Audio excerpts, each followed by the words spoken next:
Hey, what's up guys? Psynaps here. Let's go behind the scenes into the making of Hansol 4. I was really inspired by Fire Mage, so I decided I want to make a Fire Mage intro.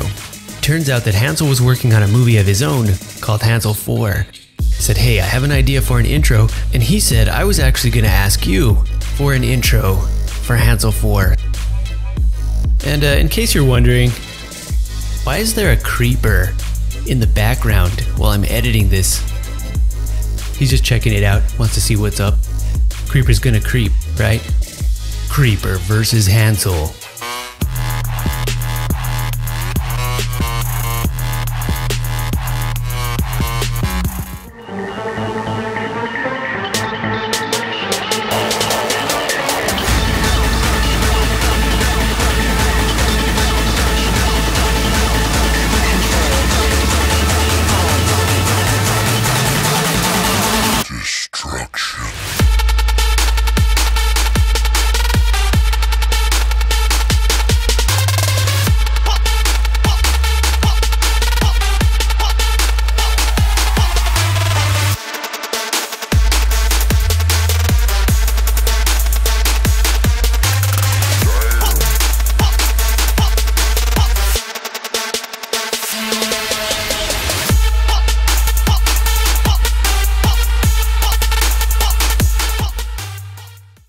Okay, maybe that's going too far. Or is it? So I should mention, these project files are exported from Cinema 4D at 4K resolution. So first thing I did was I extracted Hansol's 3D character model from WoW Model Viewer and importing that into Cinema 4D. You can check the description below for the link to that tutorial. So after I got Hansol's character into WoW Model Viewer, I brought it into Cinema 4D. I basically rigged the character from scratch, and I tried to find a character pose that was going to be easy to rig, and frame by frame, I rigged the character to look like he was throwing or casting what's going to become a pyroblast. So how'd I get the fire in there? I came across a plugin called Turbulence Fd. You can look up this plugin. There's also a 2D version of it for After Effects. It's a really cool, realistic fire plugin, and it does realistic fire and smoke.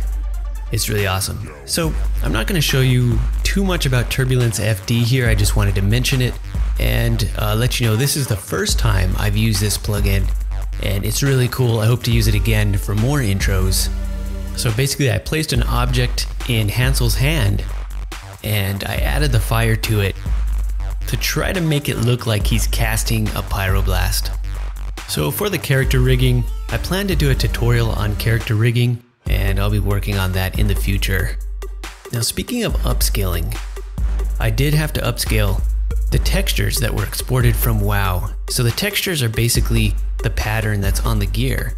So what I did to smooth out the texture was I took the texture file into Photoshop and I manually traced over the edges to try to smooth the texture out a little bit. And it turns out this works really well to get rid of that jaggedy, pixely artifacts that result from upscaling an image.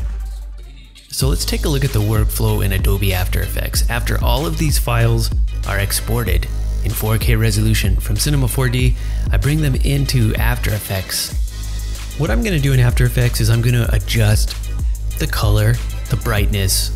I'm gonna do some color grading, and here I adjust the exposure, the curves, the color to make it look like Hansol's really casting a pyroblast. Another thing I do here is time remapping, so I wanna do some slow motion. You remember when you watch the intro, you see Hansol spin around. It's like he's charging up this pyroblast. He's about to release, right? His arm is cocked back, elbow forward. He's about to launch a pyroblast into somebody's face, and I want to drop it into slow motion right here. So I do some time remapping here. You can check the information about all the plugins that I use in the description. So if you're interested in that stuff, check out my tutorial series. I keep no secrets about these methods. You can learn more about how you can do this yourself. I also use some glitch effects, which has kind of become a Psynaps signature. And if you look at the timeline, all those keyframes down there are the twitch effects and the time remapping. So from Hansol casting that fireball, it transitions into the text. I was trying to create a flame strike effect. That's where this wall of fire came from. I didn't actually use the flame strike in the animation, but at the very end of the flame strike, there was this wall, this circular wall of fire, and I thought that would look really cool if you come through the wall of fire and Hansol's name appears right in the middle. I also did the text in Cinema 4D.